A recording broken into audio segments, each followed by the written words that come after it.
आज इसी वीडियो में हम महत्वपूर्ण क्वेश्चनों का अध्ययन करेंगे और फास्ट करेंगे। कम से कम 100 क्वेश्चन है, जल्दी जल्दी करेंगे। तो पहला क्वेश्चन लेते हैं हम। रक्त की जांच द्वारा किसी उपस्थिति में मलेरिया की पहचान होती है। रक्त की जांच द्वारा किसकी उपस्थिति में मलेरिया की पहचान होती है? तो लाल रक्त कोशिकाओं में मलेरिया परजीवी होता है। कौन सी रक्त की जांच द्वारा किसकी उपस्थिति में मलेरिया की पहचान होती है? लाल रक्त कोशिकाओं में। लाल रक्त कोशिकाओं में और मलेरिया परजीवी होता है, जिसका नाम होता है प्लाज्मोडियम। प्लाज्मोडियम। आगे चलते हैं। दूसरा क्वेश्चन है, दूध से प्राप्त प्रोटीन बहुत सारे कार्यों से मिलकर बना होता है। दूध से प्राप्त प्रोटीन बहुत सारे कार्यों से मिलकर बना होता है। अमीनो अम्ल। प्रत्येक मनुष्य में 20 अमीनो अम्ल होते हैं। प्रत्येक मनुष्य में कितने अमीनो अम्ल होते हैं? 20 अमीनो अम्ल होते हैं। आगे चलते हैं। तीसरा क्वेश्चन है, डीपीटी का टीका किसके लिए दिया जाता है? डीपीटी का टीका किसके लिए दिया जाता है? डी से डिप्थीरिया और पी से काली खांसी, टी से टेटनस। डीपीटी का टीका दिया जाता है डिप्थीरिया, काली खांसी और टेटनस के लिए दिया जाता है। आगे चलते हैं हम। चौथा क्वेश्चन है, खेल ही जीवन है किसने कहा था? जॉन डीवी ने कहा था। खेल ही जीवन है किसने कहा था? जॉन डीवी ने कहा था। आगे चलते हैं। पांचवा, शारीरिक शिक्षा शारीरिक शिक्षा अनुभवों का जोड़ है जो व्यक्ति के माध्यम से मनुष्य में आते हैं। शारीरिक शिक्षा उन अनुभवों का जोड़ है। शारीरिक शिक्षा उन अनुभवों का जोड़ है जो व्यक्ति के माध्यम से मनुष्य में आते हैं। किसने परिभाषा दी है? ये दी है डी ऑर्बेट ट्यूफर।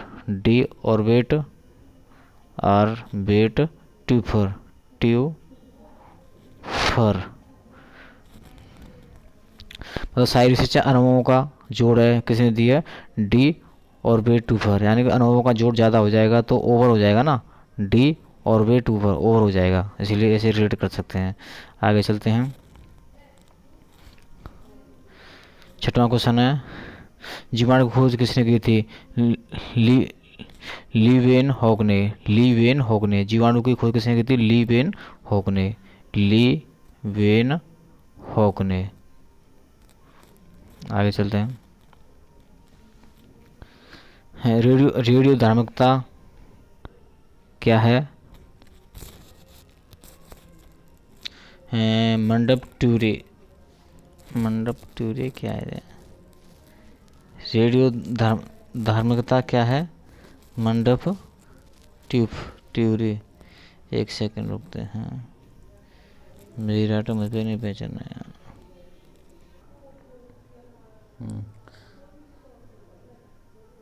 रेडियो धार्मिकता क्या है? Madam Curie. रेडियो धार्मिकता किसने दिया था? मैडम क्यूरी ने दिया था। आगे चलते हैं। अतिरिक्त ऊर्जा का सिद्धांत किसने दिया था? हर्बर्ट स्पेंसर और सिलर ने दिया था। YMCA का उद्देश्य क्या है? YMCA के उद्देश्य है खेलों को बढ़ावा देना, शारीरिक शिक्षा को बढ़ावा देना और खेलों के नियम बनाना। YMCA का उद्देश्य होता है खेलों को बढ़ावा देना, शारीरिक शिक्षा को बढ़ावा देना, खेलों के नियम बनाना। आगे चलते हैं। आगे 10वां क्वेश्चन, एच.सी. बक के शारीरिक शिक्षा का पिता कहा जाता है? एच.सी. बक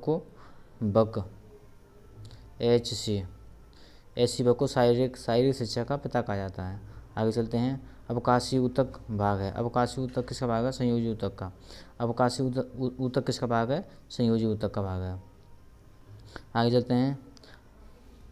लीग प्रतियोगिता मैचों की संख्या कितने निकालने का सूत्र क्या है? लीग प्रतियोगिता में निकालने का सूत्र होता है n-1/2। अगर डबल लीग होगा तो इसमें से 2 हटा देंगे, ये टू हटा देंगे। तो आगे चलते हैं।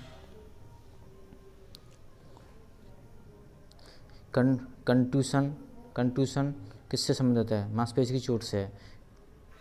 कंट्यूशन किससे संबंधित है? मांसपेशी की चोट से संबंधित है। मांसपेशी की चोट से संबंधित है। मनोदैहिक बीमारी कहा जाता है। मनोदैहिक बीमारी किसे कहा जाता है? डायबिटीज़ को कहा जाता है, मधुमेह को। अगर ऑप्शन में डायबिटीज़ नहीं हो तो अस्थमा लगाएंगे। मनोदैहिक बीमारी कौन सी है? डायबिटीज़। डायबिटीज़ है, डायबिटीज़ ना हो तो हम ऑप्शन में लगाएंगे अस्थमा लगाएंगे। आ जाते हैं, इथेनॉल एल्कोहल में होता है। प्रयोग करने में क्या खराब होता है? लीवर। मतलब इथेनॉल एल्कोहल में कौन सा होता है? इथेनॉल होता है। एल्कोहल में कौन सा वो होता है? इथेनॉल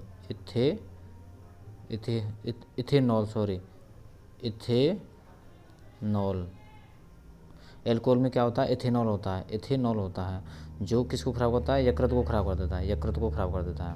आगे चलते हैं, टीबी के कीटाणु को पहचाना जाता है। टीबी के कीटाणु को पहचाना जाता है किसके द्वारा? किसने टीबी के कीटाणु को पहचाना था? किसने पहचाना था? रॉबर्ट कोच ने यानी टीबी के कीटाणु को किसने पहचाना था? रॉबर्ट कोच ने पहचाना था। आगे चलते हैं, चरस प्राप्त होता है कैनाबिस से। चरस प्राप्त होता है कैनाबिस से प्राप्त होता है। चरस प्राप्त होता है कैनाबिस से प्राप्त होता है। आगे चलते हैं, पीने हेतु कौन सी एल्कोहल प्रयोग की जाती है? अभी बताया था इथाइल एल्कोहल, इथेनॉल, इथाइल कह लो। पीने हेतु कौन सी एल्कोहल का प्रयोग करते हैं? इथाइल का प्रयोग करते हैं। इथाइल पीने के लिए इथाइल एल्कोहल का प्रयोग करते हैं। आगे चलते हैं, टेबल टेनिस को मेज की ऊंचाई कितनी होती है? 76 सेंटीमीटर। टेबल टेनिस में मेज की ऊंचाई कितनी होती है? 76 सेंटीमीटर होती है। टेबल टेनिस में मेज की ऊंचाई कितनी होती है? 76 सेंटीमीटर होती है। आगे चलते हैं, श्वास नली के मुंह पर लगा बाल को क्या कहते हैं? एपिग्लोटस। श्वास नली के मुंह पर लगा बाल क्या कहलाता है? एपिग्लोटस कहलाता है। इसे ट्रैफिक पुलिस मैन बोलते हैं। इसे क्या बोलते हैं? इसे ट्रैफिक पुलिस मैन बोलते हैं। श्वास नली के मुंह पर कौन सा बाल लगा होता है? उसे बोलते हैं एपिग्लोटस। आगे, पटेला कैसी हड्डी होती है? पटेला सिस्मोइड हड्डी होती है। सिस्मोइड हड्डी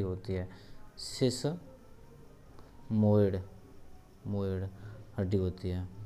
आगे चलते हैं, 2012 में ओलंपिक कहाँ हुआ? 2012 में ओलंपिक हुआ था लंदन में। 2012 में कहाँ पर हुआ था? लंदन में हुआ था ओलंपिक। और 2016 में हुआ था तुम्हारा सा रियो में हुआ था। ब्राज़ील में हुआ था। आगे चलते हैं, बहुत इम्पोर्टेंट है, आइसोकाइनेटिक व्यायाम को 1968 में किसने विकसित किया था? आइसोकाइनेटिक व्यायाम को 1968 में किसने विकसित किया था? पेरिन ने। यानी कि आइसोकाइनेटिक होता है मशीनों से जो व्यायाम करते हैं उसे बोलते हैं आइसोकाइनेटिक व्यायाम। तो मशीनों में व्यायाम करोगे तो पेरिन यानी तुम पिल दिए जाओगे। तो आइसोकाइनेटिक व्यायाम को किसने विकसित किया था? पेरिन ने विकसित किया था। आगे चलते हैं, एशिया में विश्व स्वास्थ्य संगठन का केंद्र है। एशिया में विश्व स्वास्थ्य संगठन का केंद्र कहाँ पर है? नई दिल्ली में। एशिया में विश्व स्वास्थ्य संगठन कहाँ पर है? विश्व स्वास्थ्य संगठन का केंद्र कहाँ पर है? नई दिल्ली में है। आगे चलते हैं, नींद की गोलियाँ होती हैं, कैसी होती हैं? बार्बिटूरेट्स। नींद की गोलियाँ होती हैं बार्बिटूरेट्स। आगे चलते हैं, किसकी कमी से क्वाशोकोर नामक रोग हो जाता है? बच्चों में होता है प्रोटीन की कमी से।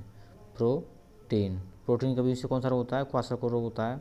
आगे चलते हैं, श्वास नली के मुंह में लगे बाल को क्या कहते हैं? एपिग्लोटस कहते हैं। अभी बताया था वो, श्वास नली के मुंह पर लगे बाल को क्या कहते हैं? एपिग्लोटस कहते हैं। आगे चलते हैं, धनात्मक आसन कौन सा होता है? ब्रिजासन। धनात्मक आसन कौन सा है आसन? ब्रिजासन। आगे चलते हैं। स्कैपुला उदाहरण है चपटी हड्डी का। स्कैपुला किसका उदाहरण है? चपटी हड्डी का। चपटी हड्डी का उदाहरण है। आगे चलते हैं।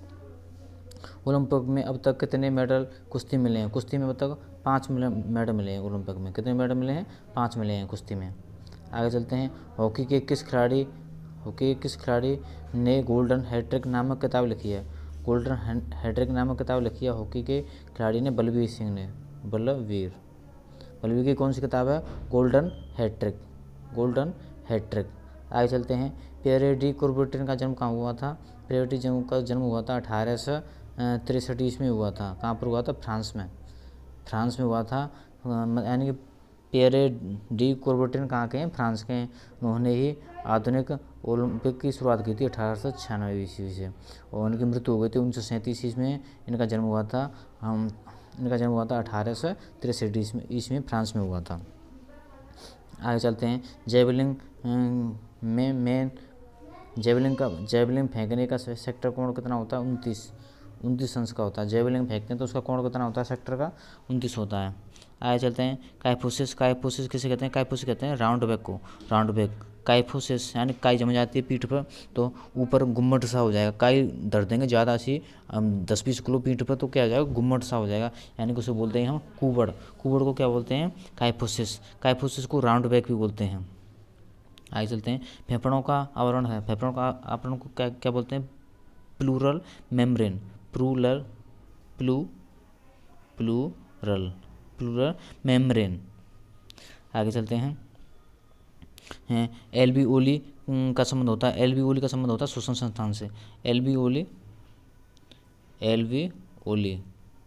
का संबंध होता है श्वसन संस्थान से होता है, क्योंकि श्वसन संस्थान फेफड़ों में वहाँ पर गुच्छे से होते हैं कई, वहीं से वायु ऑक्सीजन का वो होता है, शुद्धिकरण होता है, ऑक्सीजन वायु का शुद्धिकरण होता है।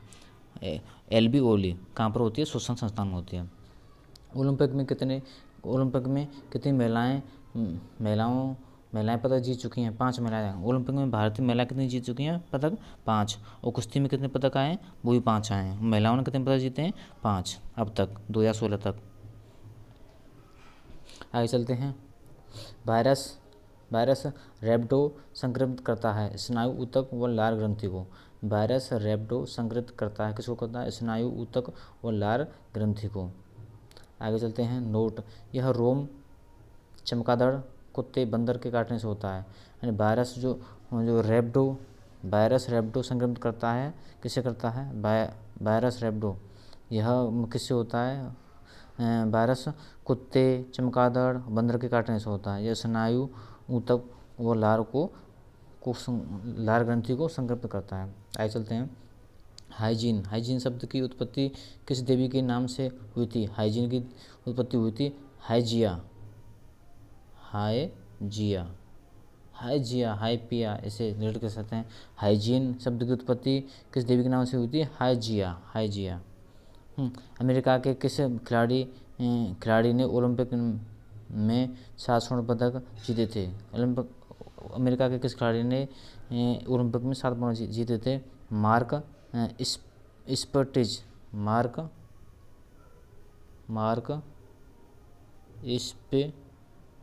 स्पिटिज।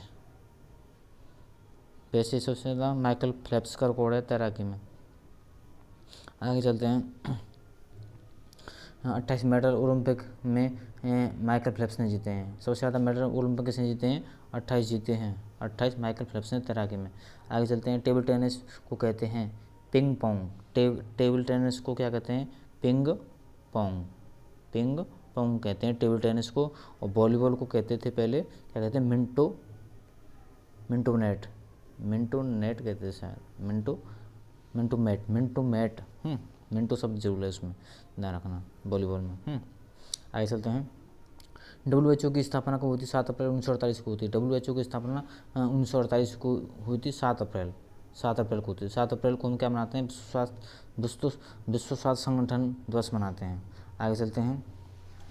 आगे तुम्हारा यकृत 27वां, यकृत प्लीहा तथा अस्थिमज्जा में कौन सी कोशिकाएं पाई जाती हैं? यकृत प्लीहा तथा अस्थिमज्जा में कौन सी कोशिकाएं पाई जाती हैं? सिनुसोइडल कोशिकाएं, लिख लेते हैं,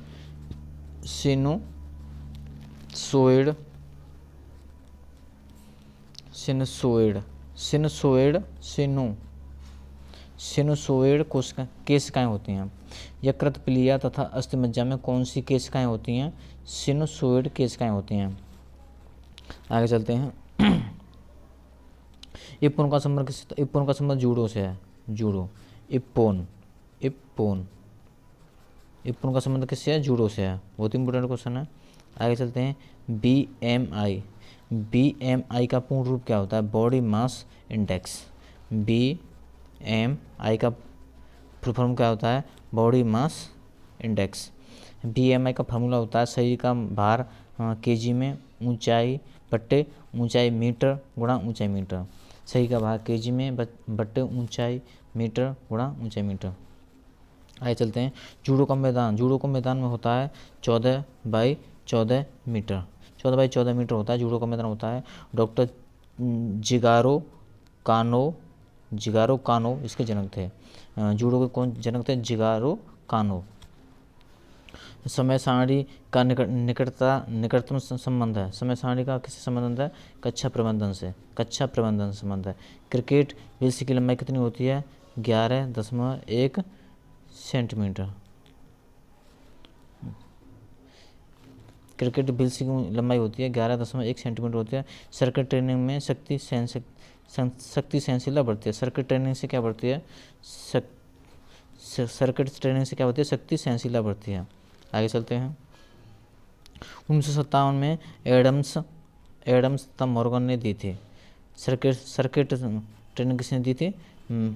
मॉर्गन और एडम्स ने दी थी सर्किट ट्रेनिंग 1957 ईस्वी में। अंतःस्रावी ग्रंथि अबोर्टो। अंतःस्रावी ग्रंथि कौन सी है? अबोर्टो या थायराइड। अबोर्टो या थायराइड। थायराइड। आगे चलते हैं। और पेन हेनलिक का संबंध किससे है? पेन हेनलिक का संबंध है पूर्व एथेंस काल से। पेन हेनलिक का संबंध किससे है? पूर्व एथेंस काल से है। आगे चलते हैं। JCR परीक्षण में होता है। JCR परीक्षण में क्या होता है तुम्हारे? JPR परीक्षण में होता है जंप वर्टिकल, चिन अप और शटर रन, ये 3 होते हैं। JCR परीक्षण में क्या होता है? J से जंप वर्टिकल, C से चिन अप और R से शटर रन। शटर रन से क्या होता है? इसमें फुर्ती नापी जाती है और चिन अप से हाथों की शक्ति नापी जाती है और जंप वर्टिकल से पैरों की शक्ति नापी जाती है। आगे चलते हैं। 37वां, शारीरिक शिक्षा उन अनुभवों का योग है जिनको गति के द्वारा प्राप्त किया जाता है। किसने कहा था? D और V टूफन ने कहा था। शारीरिक शिक्षा अनुभवों का जोड़ है, तो किसने कहा था? D और V टूफन ने कहा था। आगे चलते हैं। महिला एथलीट क्या है?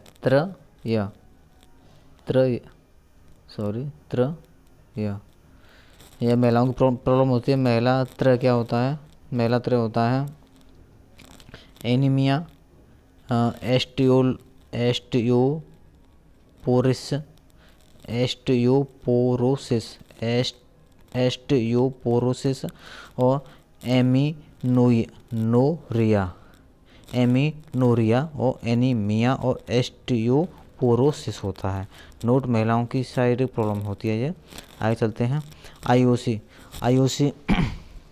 में चुनी जाने वाली प्रथम भारतीय महिला कौन थी? नीता अंबानी थी।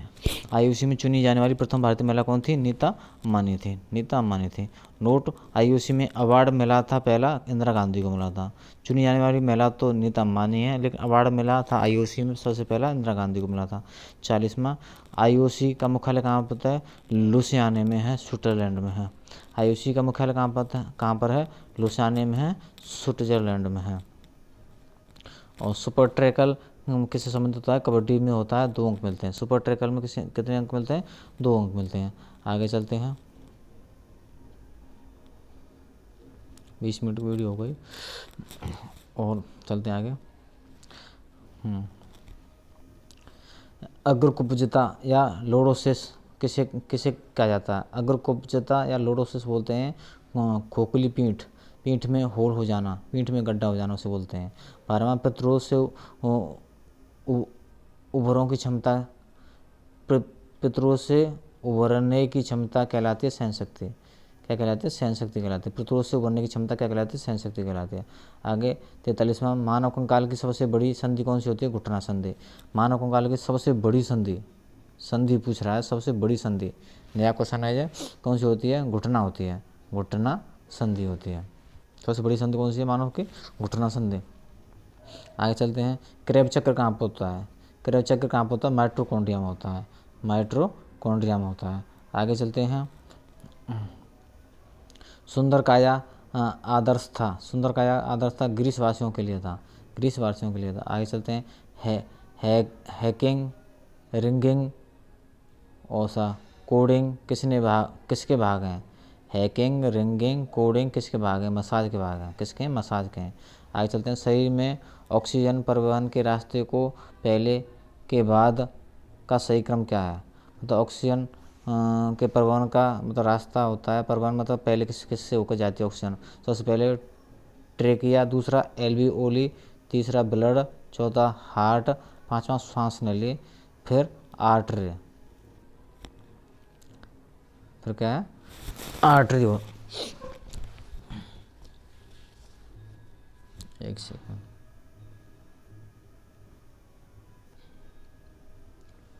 एक और प्रश्न होते हैं, मतलब ऑक्सीजन परिवहन का रास्ते को पहले के बाद का सही क्रम बताते हैं। ट्रेकिया बोलते हैं श्वास नली को।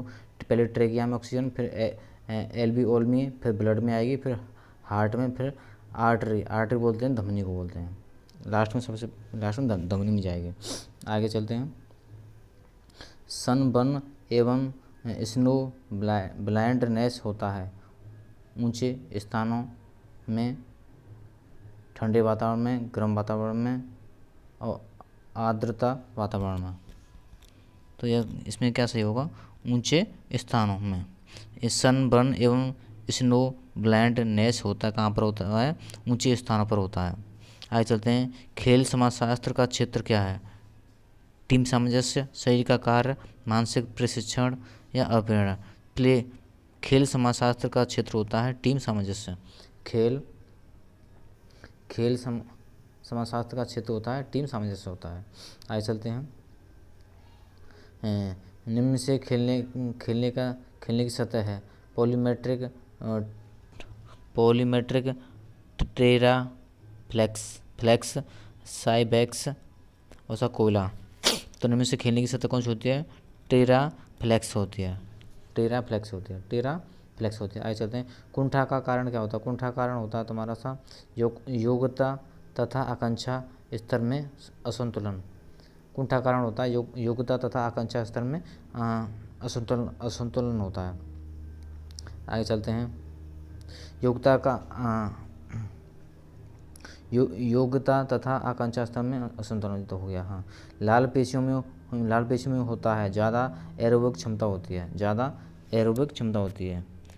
लाल पेशियों में क्या होती है? ज़्यादा एरोबिक क्षमता होती है। आगे चलते हैं। हवा में शरीर का अपने काल्पनिक अक्ष के चारों ओर घूमना कहलाता है। हवा में शरीर का अपने काल्पनिक। आगे चलते हैं। लाल पेशियों में होता है ज़्यादा एरोबिक क्षमता होती है। हवा में शरीर का अपने काल्पनिक अक्ष के चारों ओर घूमना कहलाता है, घुमाव कहलाता है।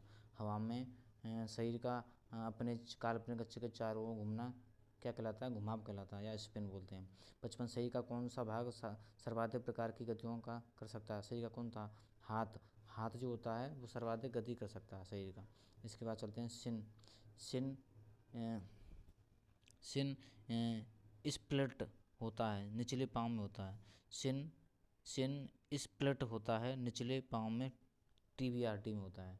शिन स्प्लिट कहाँ पर होता है? निचले पाँव में होता है, टीबिया हड्डी में होता है। आगे चलते हैं। सोनावात क्या है? सोनावात स्वास्थ्य को बनाए रखने का विशिष्ट माध्यम होता है। सोनावात स्वास्थ्य को बनाए रखने का विशिष्ट माध्यम होता है। हाँ। भार दर सोनावात वैसे कैसे लिया जाता है? सोनावात होता है लकड़ी का एक डिब्बा होता है, हाँ, उसमें भाप के द्वारा वो लेते हैं हम, बाथ लेते हैं। भार दर होती है, भार दर भार घनत्व के विपरीत होती अनुपाती। भार दर होती है भार घनत्व के विपरीत अनुपाती होती है। आगे चलते हैं। कौन सी दशा दबाव में संबंधित नहीं है? कौन सी दशा दबाव से संबंधित नहीं है? उच्च रक्तचाप और रक्त अल्पता, मानसिक रोग और पेप्टिक अल्सर। तो इसका आंसर सही होगा रक्त अल्पता। कौन सी दशा दबाव से संबंधित नहीं है? रक्त अल्पता। आगे चलते हैं। 60वां, खिलाड़ियों का खेल प्रदर्शन की समृद्धि है। खिलाड़ियों का खेल प्रदर्शन की समत्व है उसके संपूर्ण व्यक्तित्व पर, प्रशिक्षण की दशा पर, अनुकूलन क्षमता पर। तो संपूर्ण व्यक्तित्व होगा। किस पर होगा? संपूर्ण व्यक्तित्व पर होगा। आगे चलते हैं। मांसपेशियों की गति पूर्णतः निर्भर करती है। किस पर करती है? ऑक्सीजन की आपूर्ति पर, तंत्रिका व रक्त की आपूर्ति पर। तंत्रिका व रक्त की आपूर्ति पर। मांसपेशियों की गति पूर्णतः किस पर निर्भर करती है? मांसपेशियों की गति निर्भर करती है तंत्रिका व रक्त की आपूर्ति पर। खेलकूद में लगी चोटों के पुनर्प्रचार में किसका उपयोग किया जाता है? आगे चलते हैं। खेलकूद में लगी चोटों के पुनर्प्रचार में किसका उपयोग किया जाता है? सुधारात्मक व्यायाम का। किसका? सुधारात्मक व्यायाम का। मानव तत्वों का संगठन एक बुनियादी सिद्धांत है। संगठन और प्रशासन का। मानव तत्वों का संगठन एक बुनियादी सिद्धांत है। संगठन और प्रशासन का। मानव तत्वों का संगठन एक बुनियादी सिद्धांत है। किसका? संगठन और प्रशासन का। शारीरिक क्रिया में जो मांसपेशियां शिथिल रहती हैं वे हैं। शारीरिक क्रिया में 63वां, शारीरिक क्रिया में जो मांसपेशियां शिथिल रहती हैं वे कौन सी होती हैं? स्थिरांकर होती हैं। कौन सी होती हैं? स्थिरतारक होते हैं, यानी स्थिर होती हैं। आगे चलते हैं। संगठन बचाव हो गया। हाँ। ट्राइक स्पीड व बाइक स्पीड है। हृदय के वाल्व होते हैं क्रमशः दायां वाल्व होता है ट्राइक स्पीड वाल्व और बाईं ओर होता है बाइकास्पिड वाल्व होता है। आगे चलते हैं। 65वां, छोटी आंत के घटकों का सही क्रम क्या था? छोटी आंत के घटकों का डिओडेनम, जेनुनम और इलियम होता है। पहले डिओडेनम, फिर जेजुनम, तीसरा इलियम होता है। डीजीआई बोलते हैं इसे। आगे सायरोथेरेपी कहते हैं। आगे है तुम्हारा सायरोथेरेपी कहते हैं। आइस थेरेपी का या कोल्ड थेरेपी कहते हैं इसे। सायरोथेरेपी। कायरोथेरेपी तो नहीं, कायरो होगी, कायरोथेरेपी बोलते हैं। कायरोथेरेपी बोलते हैं। आइस थेरेपी या कोल्ड थेरेपी को बोलते हैं। आगे चलते हैं। सबसे आम धावक की चोट क्या है? सबसे आम धावक की चोट क्या होती है? धावक के घुटने में ज़्यादा चोट लगती है धावक के में। आगे चलते हैं। धावक के घुटने। टेनिस कोहनी आमतौर पर किसके कारण होती है? टेनिस कोहनी अति प्रयोग के कारण होती है। ज़्यादा प्रयोग करते हैं टेनिस खिलाड़ी, इसीलिए होती है। आगे चलते हैं। मांसपेशियों को फैलाने का सबसे अच्छा समय क्या होता है? व्यायाम के बाद फैलाना चाहिए। गर्म होने के बाद, व्यायाम के दौरान, व्यायाम करने के बाद फैलाना चाहिए मांसपेशियों को। आगे चलते हैं। पुरुषों की तुलना में महिलाओं में चोट का खतरा अधिक होता है। ये सही है गलत है? सही है। पुरुषों की तुलना में महिलाओं में चोट का खतरा अधिक रहता है। सही है, क्योंकि उनकी हड्डियां कमज़ोर होती हैं थोड़ी मर्द की अपेक्षा। आगे चलते हैं। स्पोर्ट्स फिजियोलॉजिस्ट दो प्रकार की मांसपेशियां फाइबर को वर्गीकृत करते हैं। कौन से? सफ़ेद और लाल। तेज और धीमी चिकोटे, fast and slow twitch. Sports physiologist 2 प्रकार की मांसपेशियां फाइबर को वर्गीकृत करते हैं। कौन कौन सी? तेज और धीमी चिकोटे, इसे बोलते हैं fast and slow Twitch. Fast and slow Twitch. Fast में सफ़ेद होते हैं और स्लो में लाल फाइबर होते हैं। आगे चलते हैं। अपनी एड़ी को अपने ग्लूटस की ओर ले जाने की क्रिया कहलाती है। अपनी एड़ी को अपने ग्लूटस की ओर ले जाने की क्रिया कहलाती है फ्लेक्शन। क्या कहलाती है? फ्लेक्शन। यानी कि पंजे को तुम ऊपर की तरफ मोड़ोगे तो क्या होगा? फ्लेक्शन होगा। आगे चलते हैं।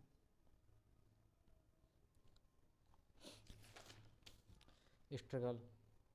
स्ट्रगल किस खेल से संबंधित है? स्ट्रगल कबड्डी से संबंधित है। स्ट्रगल कबड्डी से संबंधित है। वॉलीबॉल के जनक विलियम जी मॉर्गन हैं। वॉलीबॉल के जनक किसे हैं? मॉर्गन हैं। वॉलीबॉल के मॉर्गन हैं।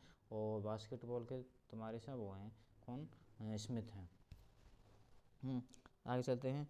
बुद्धि का संवेगात्मक विकास का सिद्धांत किसने दिया था? बुद्धि का संवेगात्मक विकास का सिद्धांत दिया था गोलमैन ने।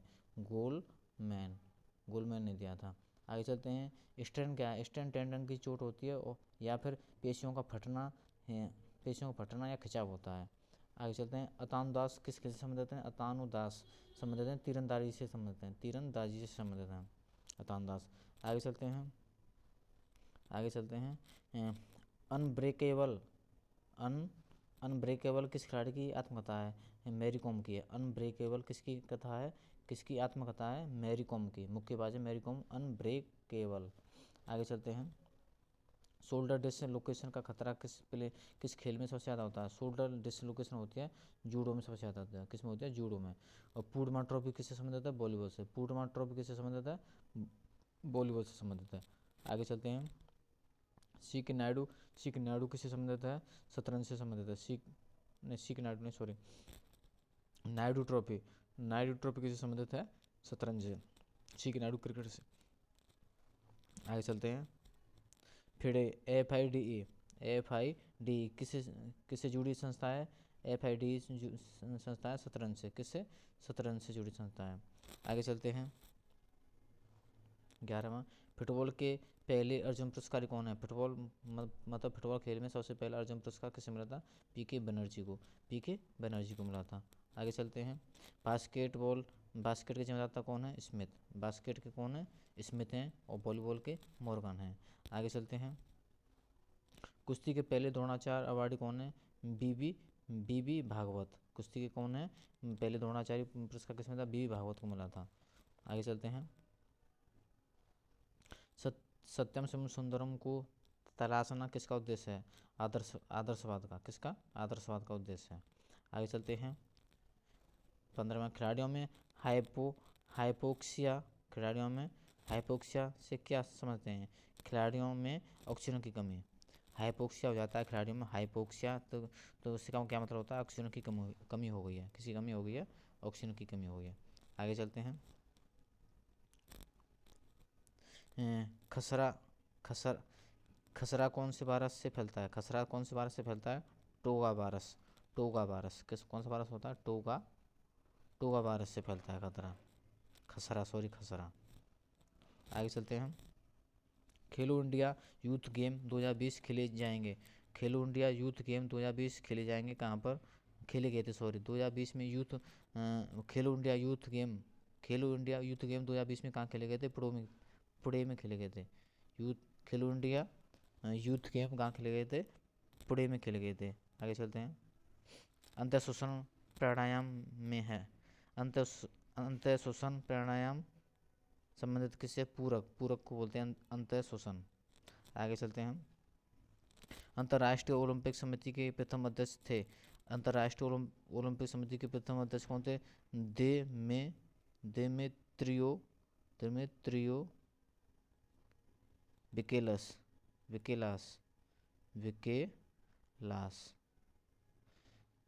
ओलंपिक समिति के पहले अध्यक्ष कौन थे? दिमित्रियो विकेलास थे। कौन थे? आगे चलते हैं। शारीरिक शिक्षा दर्शन की प्राचीनतम शिक्षाशाला है प्रगतिवाद। शारीरिक शिक्षा दर्शन की प्राचीनतम शिक्षणशाला कौन सी है? प्रगतिवाद। आगे चलते हैं। भारतीय ओलंपिक के प्रथम महासचिव कौन थे? डॉक्टर नोहरेन, नोहरेन। भारतीय ओलंपिक समिति के